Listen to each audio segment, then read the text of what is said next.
Hello प्यारे साथियों, मैं तुषार सैनी। आज बात करता हूं एक बहुत गंभीर मुद्दे पर जिसका नाम है नेशनल टेस्टिंग एजेंसी NTA। दोस्तों, जैसे कि आप जानते ही हैं कि अभी यूट्यूब पर ट्रेंड कर रहा है कि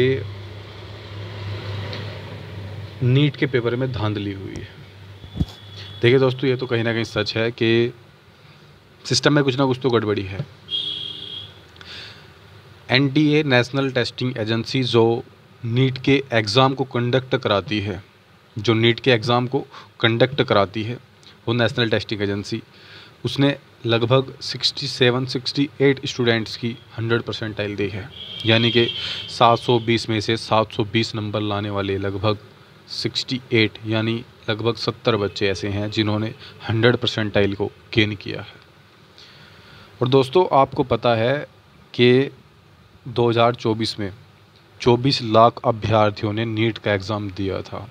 उन 24 लाख में से ऑल ओवर अगर हम मिलाएं तो 30,000 लगभग 30,000 बच्चों का गवर्नमेंट मेडिकल कॉलेज में एडमिशन होना था, include MBBS, BMS and all medical courses. यानी कि अगर हम टॉप कॉलेज और MBBS की बात करें तो लगभग 1000 से 2000 बच्चों का सिलेक्शन होना था।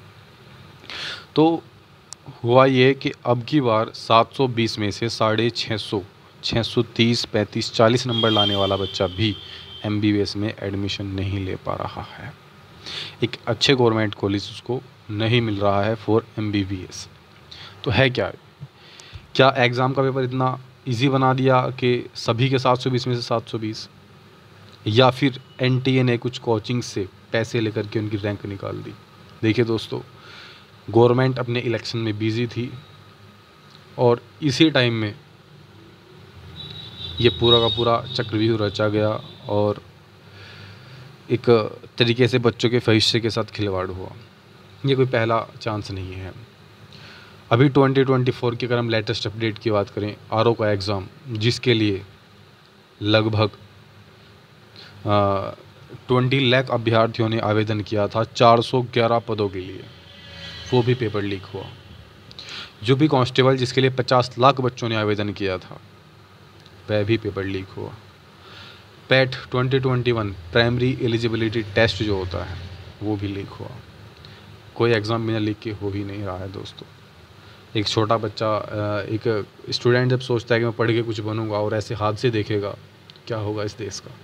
हमारे chief minister mister Yogi Adityanath ji कहते हैं, सोच रहे हैं कि सीट कम क्यों निकली, क्यों हार रहे हैं। जब युवाओं को आप इस तरीके से मारोगे, एग्ज़ाम लीक करा करके उनके हौसलों को तोड़ोगे, आप सोच कर देखिए दोस्तों कि लगभग 50 लाख बच्चा जिस एग्ज़ाम से जुड़ा है, उसके परिजन उससे उम्मीद करने वाले हर एक बंदे से लगभग 10 से 20 संख्या में है। 50 लाख को आप 10 से मल्टीप्लाई करोगे तो उतनी संख्या में लोग आपसे नाराज़ थे। अभी नीट के एग्ज़ाम में भी धांधली सामने आ रही है, नेशनल लेवल के एग्ज़ाम में भी। कर क्या रहे हो, क्या कर रही है गवर्नमेंट? क्या होगा ऐसे सपने बुन करके? फिर तो पढ़ने से कोई फ़ायदा ही नहीं है।